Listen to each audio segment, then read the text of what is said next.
Muito bem. Vamos lá então. Educação profissional ou educação para o trabalho? Muito bem. A autora, né, ela começa o capítulo. Peraí, deixa eu só ver uma coisinha. Tá. Esse daqui eu vou abrir depois, era só para eu checar um negócio. Mas tá bom. A autora, ela começa o capítulo com um histórico, assim, né? Da orientação profissional, só que na verdade essa história que ela conta, ela é um contexto mais amplo de vamos dizer assim, uma tendência, um movimento, um momento na psicologia que foi no começo do século XX, que foi a chamada psicologia industrial, que era no começo do século XX. E esse momento, essa tendência, essa época aí, esse movimento, vamos dizer assim, tinha esse lema, né, que está aí entre aspas aqui, né? O homem certo no lugar certo. A psicologia industrial, né? Então, o que a psicologia poderia contribuir para a indústria? Colocar o homem certo no lugar certo. De que forma? Isso assim, primeira metade do século XX, começo do século, certo? Daqui a pouco eu vou explicar mais, vai fazer mais sentido. Então a psicologia poderia contribuir com a indústria colocando o homem certo no lugar certo.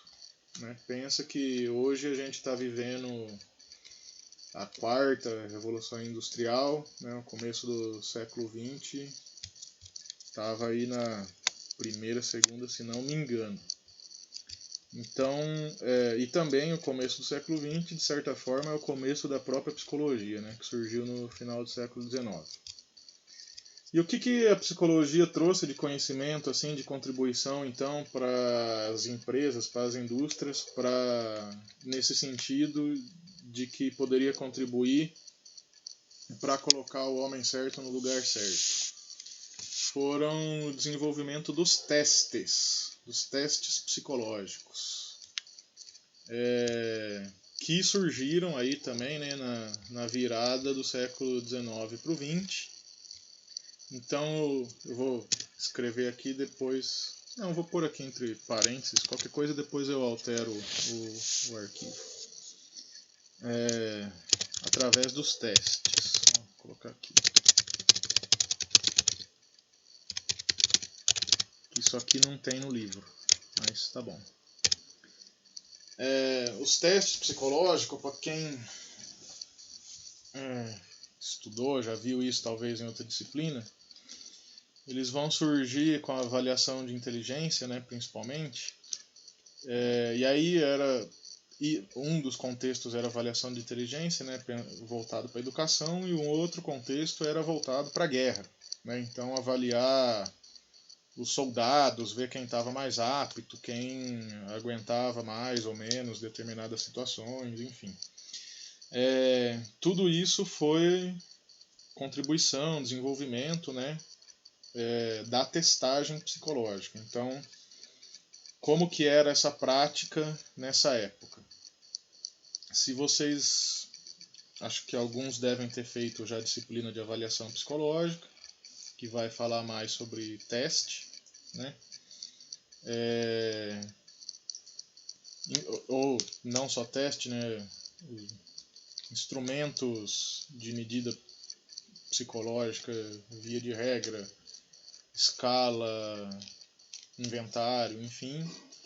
O que fazem? Né? Faz um inventário de características, faz um estudo estatístico e tal, e aí a partir desse estudo vão separando determinada faixa de população de acordo com cada categoria, de acordo com cada característica. Então, esse conhecimento, né, que era uma novidade para a época, né, se mostrou bastante útil e aí trazia essa promessa, né, de colocar o homem certo no lugar certo. Então, um pouco isso era a filosofia, vamos dizer assim, o pensamento, né, a mentalidade, de se utilizar teste, vou chamar de teste, instrumentos, né, via de regra, mas vamos chamar assim, grosso modo, testes, ainda que não seja só testes, para identificar as habilidades, características de personalidade, competência, a área que a pessoa tem mais facilidade, a área que ela tem menos facilidade, enfim, para direcionar ela para a carreira ou para a área da empresa que ela está mais apta para trabalhar, onde que ela iria produzir mais e melhor, né? Então essa que é a ideia do homem certo no lugar certo. Isso estava mais ligado com a psicologia industrial, mas claro que, né, tem a ver com essa prática, né, de orientação profissional, né? Orientar a pessoa para um determinado tipo de trabalho A ou B, né? Ou X ou Y. Enfim, então esse é o contexto, mais para o começo do século XX, né, na primeira metade. E aí isso, né, estava, de certa forma, esse pensamento, né, essa mentalidade ainda estava ligada com a ideia, né, que a gente já discutiu um pouco, que era a ideia da vocação. Então, assim, a pessoa, ela existia, né, na realidade, e ela tem determinadas características, e essas características têm a ver com determinado contexto, com determinada área de atuação. Então, essa pessoa, ela tem uma vocação para tal área, né? Ela tem certas características e essas características mostram que ela tem uma vocação para, sei lá, para trabalhar na produção, ou não, para trabalhar na gerência, ou não, para trabalhar com venda, enfim.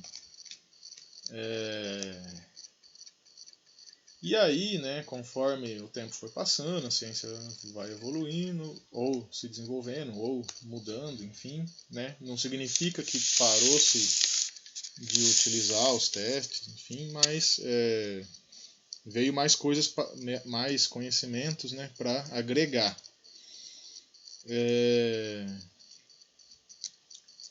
A autora Lillian, ela fala contribuições do construtivismo, né? Então, o que é esse construtivismo? Pode ser muita coisa, mas pelo que ela coloca no texto dela lá, eu entendo que é assim, que a partir da segunda metade do século XX, então passa-se a considerar a história de desenvolvimento do sujeito. Então, assim, se o teste, né, ele é como se fosse uma ideia de um retrato, né, uma foto. A pessoa faz lá um teste, uma avaliação, então é como se fosse tirado uma foto daquele momento que a pessoa está, né, revela aquelas características. Isso é a mentalidade mais do começo do século XX, da primeira metade. Da segunda metade, com essa ideia aí que a autora chama de construtivismo, começa-se a levar em conta, então, o processo ao qual se chegou a determinadas características A, B ou C. Então, se começa a levar em conta o desenvolvimento, né? Então, assim, se a gente pensa, aí são os próximos tópicos aqui, né? Que a gente se desenvolve desde antes de nascer, né? Um contexto social. E é esse contexto que vai nos apresentando, né, as possibilidades de sentido, de significação, de tudo, inclusive os papéis profissionais, né, de trabalho. Então, assim, o primeiro contato, né, é na infância.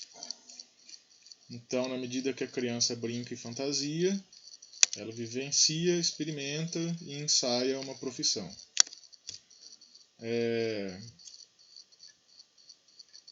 E é nesse processo que vão se dando as escolhas, né?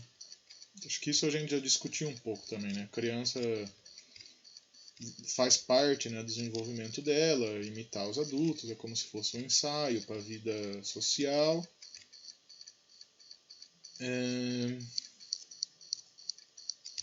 E é aí que ela tem contato com os papéis sociais da profissão, primeira vez, das profissões, né, a primeira vez.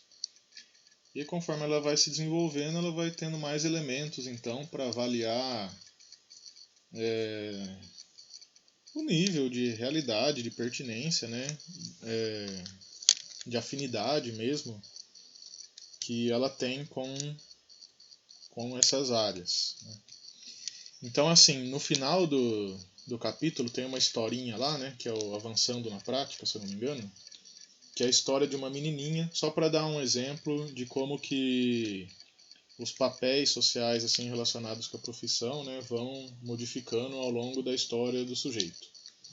Então aí tem a historinha de uma menina, acho que é a Anne, se eu não me engano, que ela sempre quis ser médica, sempre amou ser médica, nossa, brincava de médica com os ursinhos, etc. A coisa que ela mais amava era ser médica, queria ser médica, queria ser médica. E botou isso na cabeça. Então o sonho dela era ser médica, ela ia ser médica quando crescesse, ponto, acabou. Aí um dia aconteceu uma feira, né, um evento lá na escola, que era para os pais dos alunos falarem sobre suas profissões. E aí foi lá uma mãe de uma aluna, de um aluno, que era médica. E ela contou, é maravilhoso poder fazer tal coisa, isso, aquilo, ajudar as pessoas, enfim.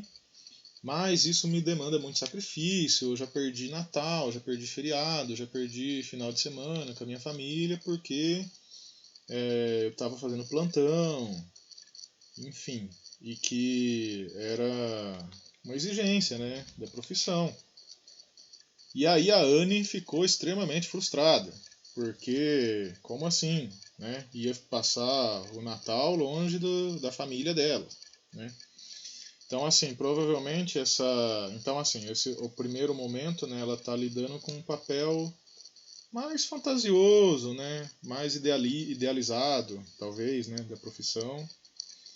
E é quando ela entra em contato com a realidade, tem essa frustração, né? Mas é um elemento que vai ajudar ela a avaliar se é realmente aquilo que ela quer, né? Será que ela gosta, será que ela quer tanto ser médica a ponto de sacrificar os feriados com a família ou não? Mas você está preparada para isso? É algo a se considerar.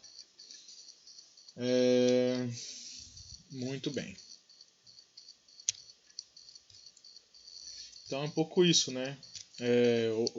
As tendências a partir da segunda metade do século XX vão lidar não com a escolha em si, né? Não apenas um levantamento de características, apesar disso fazer parte, é necessário, mas também entender o processo de construção pessoal, né, que levou a pessoa a escolher por uma área ou por algumas áreas. Né? Mais para frente, para quem leu o capítulo, já sabe que isso vai ser aprofundado um pouquinho mais, né? Essa questão do processo de construção pessoal. Muito bem. E aí, né, a gente pensa psicologia, né, já pensa logo ou em grupo ou numa sala de clínica. E aí você pensa orientação profissional, você já liga logo aquilo que eu falei também no outro slide, né? Já liga logo a ideia, então orientação profissional tem a ver com escolha de curso, né? Escolha de curso de faculdade. Mas não é só isso, né? Trabalha mais do que isso. Escolha profissional envolve muito mais coisa do que só escolher um curso de faculdade, igual a historinha do Alfredo lá, né? Que ele pegou um guia do estudante lá e ficou embasbacado de tanta coisa que tinha. Né? A orientação profissional tem que levar em conta mais do que isso. Sumiu um pedaço aqui, né? tem problema, vou diminuir aqui para caber.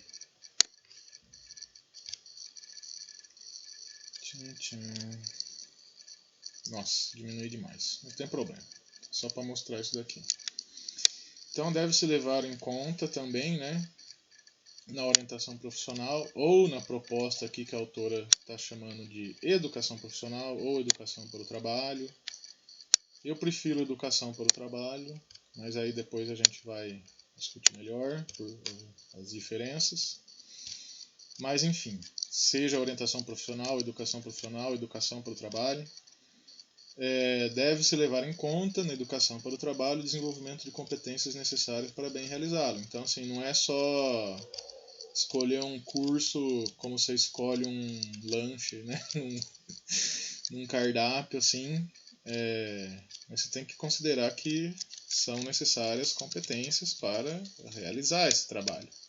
É aquelas brincadeiras que eu já fiz na sala de aula lá, por exemplo, a pessoa que quer ser advogada e nunca leu nem o Harry Potter, ou a pessoa que quer ir para uma área de exatas e detesta cálculo, enfim.